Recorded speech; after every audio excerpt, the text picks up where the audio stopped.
Now, lost a bit as you are in the recesses of the research department of the World Bank, you're nevertheless fast becoming widely known as the leading expert on global economic inequality. And your theme of regarding the world as one country for comparative analysis certainly does seem the most interesting subject.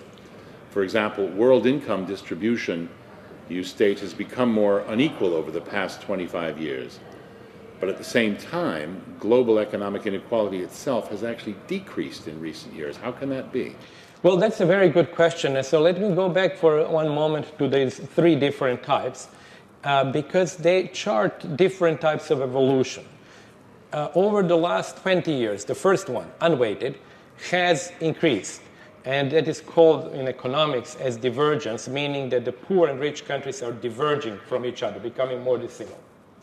But the second one has actually converged, meaning that India and China are now coming closer to the rich world because they grow very fast.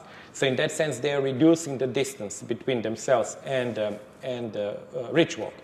Now, going to the global inequality between individuals is now probably at the highest level that it historically was, talking about the history of the last 150 years.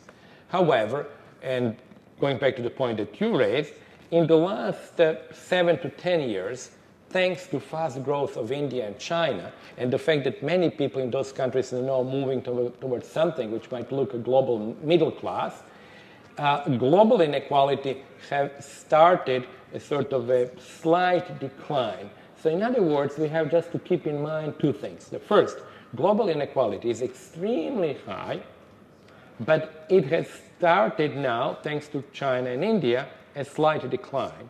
In other words, the level is very high, but it's getting a little bit better now than it was 10 years ago.